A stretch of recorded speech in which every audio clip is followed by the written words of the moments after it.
ഇന്ന് തന്നെ ഡൗൺലോഡ് ചെയ്യൂ. കാണൂ നിങ്ങളുടെ ഫേവറേറ്റ് ഷോസ്. അന്ന് എല്ലാ പ്രശ്നങ്ങളും പറഞ്ഞു തീർത്ത് അച്ഛനെ മകൻ സ്വീകരിക്കണം. എന്നെ സ്വീകരിക്കാൻ മടിയില്ലാത്ത ഒരാളായിരുന്നു എന്റെ അച്ഛനെങ്കിൽ എനിക്കിന്ന് ഈ അവസ്ഥ വരില്ലായിരുന്നു ദുർഗെ. ഓക്കെ, താൻ വെറുതെ ഇമോഷണൽ ആവണ്ട, അത് വിട്ടേക്ക്. വാ നമുക്ക് പോവാം. ഞാനിത് പോലീസ് കേസാക്കിയ, ഒരുപക്ഷെ പണവും സ്വാധീനവും ഉപയോഗിച്ച് എന്നെ ഇല്ലാതാക്കിയ ഞാൻ എന്ത് ചെയ്യും? ഈ ചോദ്യം വളരെ പ്രസക്തമാണ്. 40 വർഷത്തിലധികമായി മലയാളികളുടെ മനസ്സിൽ സ്ഥാനമുറപ്പിച്ച മലയാള സിനിമയുടെ അഭിവാജ്യ ഘടകമായ സൂപ്പർ താരത്തിനെതിരെ ഇങ്ങനൊരു ആരോപണം ഉന്നയിക്കാൻ തെളിവുകൾ കയ്യിലുണ്ടോ? ഉണ്ട്. മോളെ, ഇതൊക്കെ സത്യമാണോ? ഞാനിത് എഡിറ്ററിനോട് ചോദിച്ചിട്ടുണ്ടായിരുന്നു. റിപ്പോർട്ടറും എഡിറ്ററും തെളിവുകൾ കണ്ടുവെന്നും വാർത്ത സത്യമാണെന്ന് ഉറപ്പിച്ചിട്ടുണ്ട്. ആ പെൺകൊച്ചിന് നീതി കിട്ടാൻ വേറെ ഒരു വഴിയില്ല. അതുകൊണ്ടാ ലൈവ് ഇട്ടോളാൻ പറഞ്ഞത്. എന്നാലും ഗൗതം ദേവ് ഇത്തരക്കാരനാണെന്ന് വിശ്വസിക്കാൻ പറ്റുന്നില്ല. പുറമെ കാണുന്നത് പോലെ അല്ലല്ലോ പലരും. വലിയ കഷ്ടായിപ്പോയി. അവരുടെ ആൾക്കാർ ആ കുട്ടി ഉപദ്രവിക്കാതിരുന്നാ മതിയായിരുന്നു. അതാ ഞങ്ങള് മുഖം കാണിക്കാതിരുന്നേ. അത് നന്നായി. ഞാൻ ഈ കോളൊന്ന് എടുക്കട്ടെ. ഹലോ, ഈ കേസിലെ കൂടുതൽ വിവരങ്ങൾ അറിയുവാൻ ഒരു ബ്രേക്കിന് ശേഷം നമുക്ക് തിരികെ വരാം.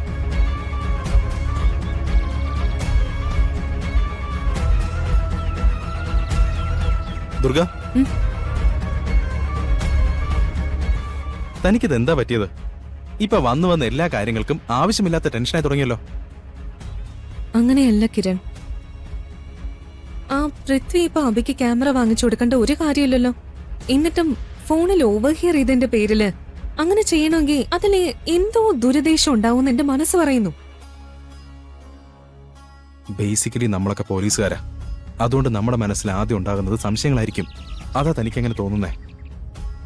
അഷിതയെ കല്യാണം കഴിക്കാൻ പോകുന്ന ആണല്ലേ പൃഥ്വി.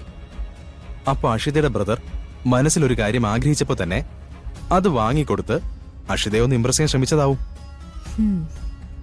ഇതൊക്കെ ഞങ്ങൾ ആണുങ്ങൾ സ്ഥിരം ചെയ്യുന്ന കാര്യങ്ങളാ. ഓഹോ, അങ്ങനെ എത്ര ക്യാമറ കിരൺ വാങ്ങിച്ച് ആർക്കൊക്കെ കൊടുക്കുന്നുണ്ട്? എനിക്കതിനുള്ള അവസരം ഇതുവരെ കിട്ടിയിട്ടില്ലല്ലോ.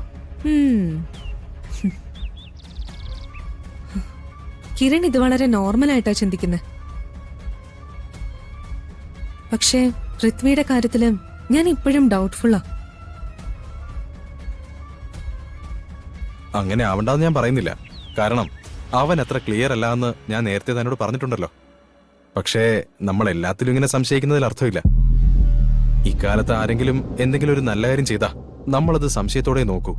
കാരണം സ്വന്തം ലാഭം നോക്കാതെ ആരും ഒന്നും ചെയ്യുന്നത് ഇപ്പൊ സാധാരണമല്ല. താനിത് തലയിലിട്ട് വെറുതെ സമയം കളയണ്ട. പൃഥ്വിയുടെ ഭാഗത്തുനിന്ന് എന്തെങ്കിലും നെഗറ്റീവ് മൂവ്മെന്റ് ഉണ്ടായാ നമുക്കപ്പ പിടിക്കാം. താൻ വാ.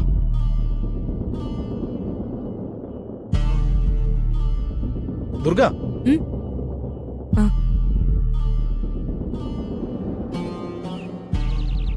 ഗൗതം ദേവിന്റെ ന്യൂസ് ഇന്ദിര ടിവിയിൽ തകർക്കുകയാണല്ലോ. സോഷ്യൽ മീഡിയ മുഴുവൻ അത് തന്നെ നിറഞ്ഞു നിൽക്കുന്നത്. ആ സ്ത്രീയുടെ മൊഴികളില് എന്തോ ഒരു സ്പെല്ലിംഗ് മിസ്റ്റേക്ക് ഇല്ലേ? ഞാനത്ര ഡീപ്പായിട്ട് അത് ശ്രദ്ധിച്ചില്ല.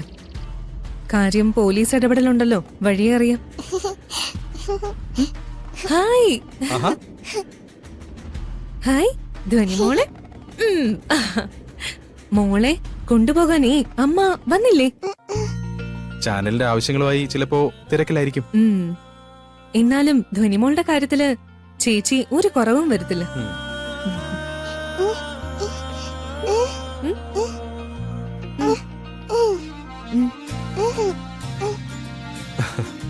കാറ് വരുമ്പോ ഞങ്ങള് മോളുടെ കൂടെ വീട്ടിലേക്ക് വരണോന്നാണോ? ഞങ്ങള് വേറൊരു ദിവസം വരാം കേട്ടോ.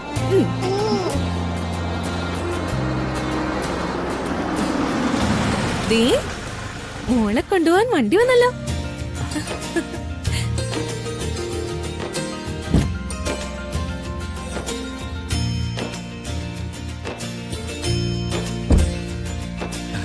മോളെ, എന്തൊക്കെയുണ്ട് വിശേഷം? രണ്ടുപേർക്ക് സുഖമല്ലേ? സുഖമായിരിക്കുന്നു. അതെ അങ്കിളെ.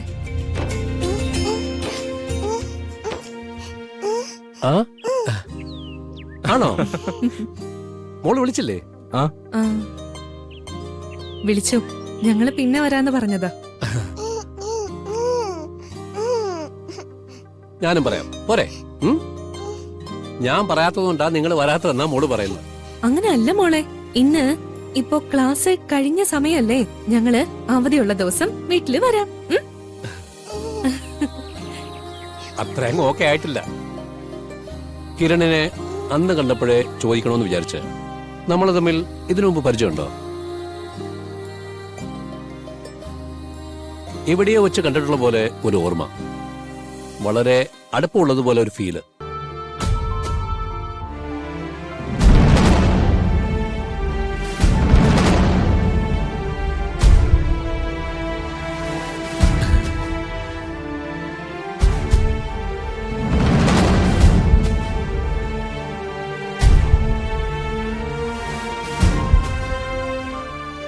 ഇല്ല, നമ്മൾ തമ്മിൽ കണ്ടിട്ടുള്ളതായിട്ട് എനിക്കൊരു ഓർമ്മയില്ല. പക്ഷെ അടുപ്പം തോന്നുന്നു എന്ന് പറഞ്ഞത് ശരിയാണ്. ആർക്കറിയാം, ചിലപ്പോ ചിലർ പറയും പോലെ വല്ല മുജ്ജന്മ ബന്ധമായിരിക്കും അല്ലേ? അതെ. ഞങ്ങളെന്നാ ചെല്ലട്ടെ. പിന്നെ ധോനിമോള് പറഞ്ഞ കാര്യം മറക്കണ്ട. നിങ്ങൾക്ക് എപ്പോ വേണമെങ്കിലും വീട്ടിലേക്ക് വരാം. ശരി പോവാമളെ. ധനിക്കുട്ടി, ബൈ. ബൈ.